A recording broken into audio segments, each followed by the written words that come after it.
and then life overflows.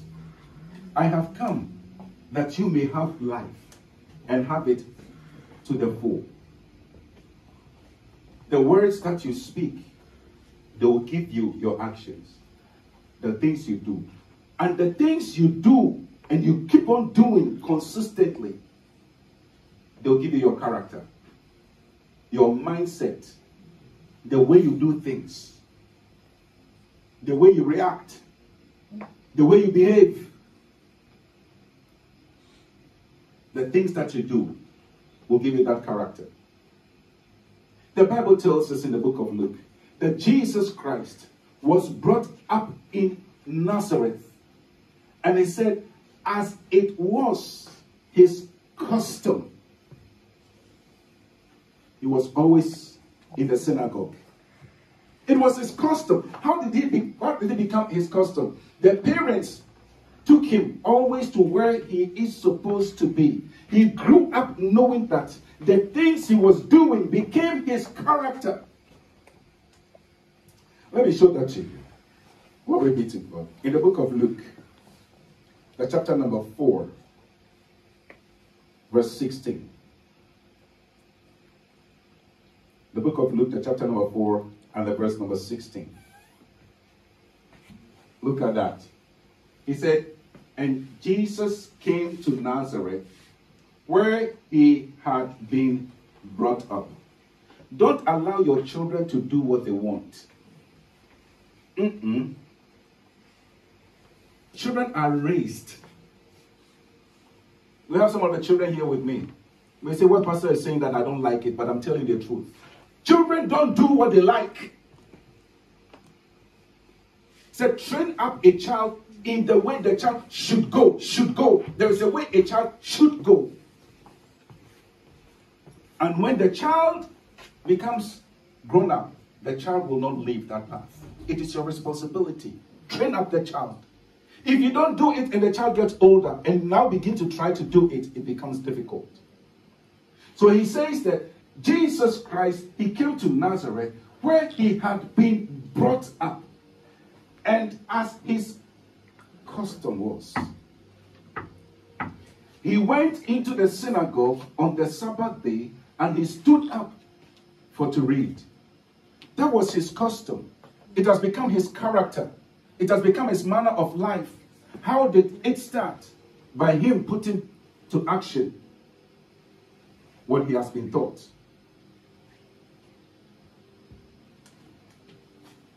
This same book of Luke, chapter number 1. Luke chapter number 1, the verse number 9. Luke chapter number 1, the verse number 9. The word of God will tell you, according to what? The custom of the priests. According to the custom of the priest's office, his lot, his assignment, his work was to burn incense when he went into the temple of the Lord. It became his custom, his character, his work that he does. The more you do, the more you become perfect in it. The more you speak those words, the more you'll be acting according to your words.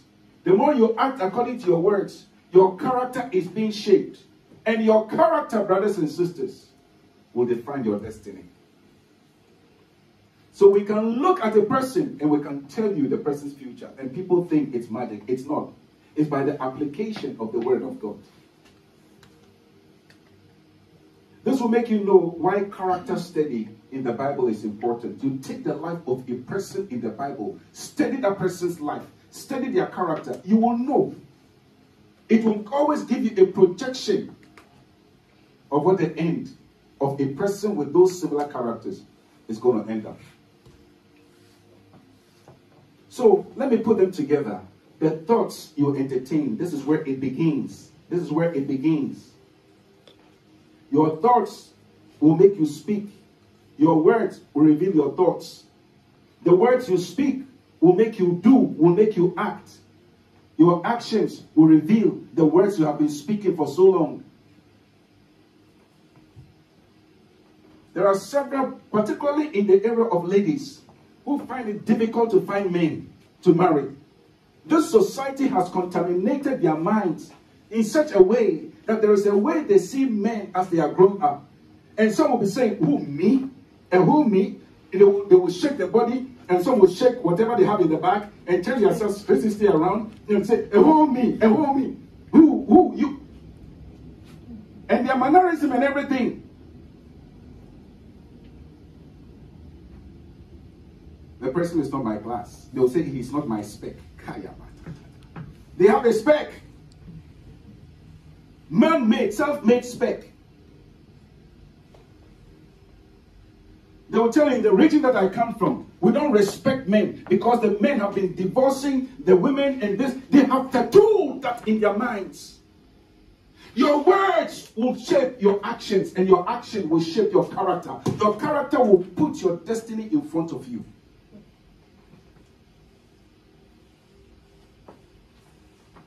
Pastor, pray for me. I need a husband. What have you been talking about? It did not start yesterday. It did not start the day before. It's not only about marriage. I am going to this society, the way this society is.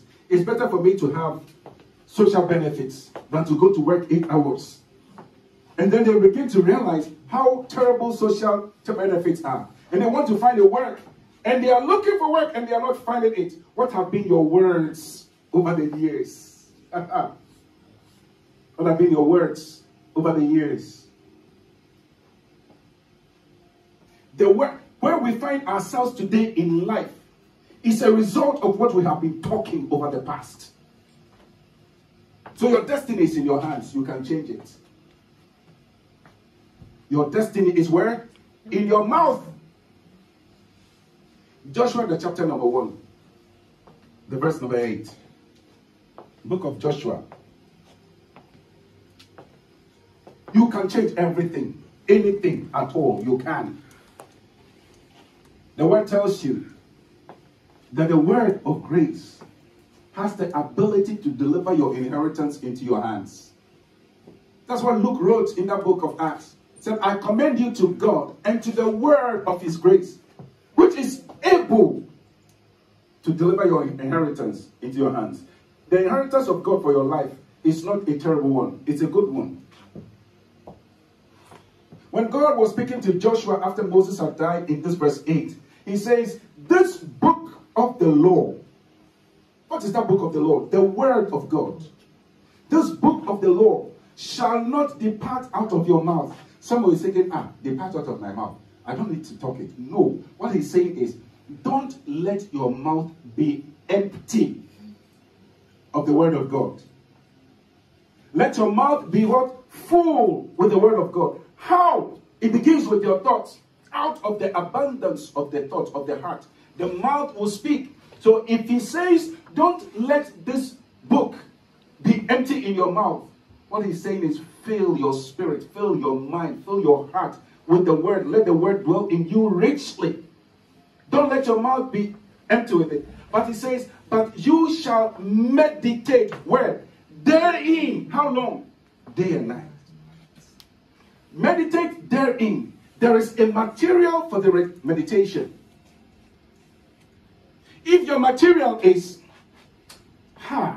where I come from, these men, I saw how my auntie went through this. I saw how this went through that. I saw how that went through that. No, not with me. Not in this modern day.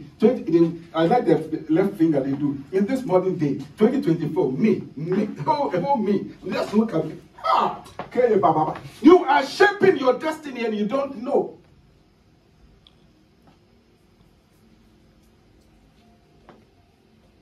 Sometimes people think the men are terrible. They are not.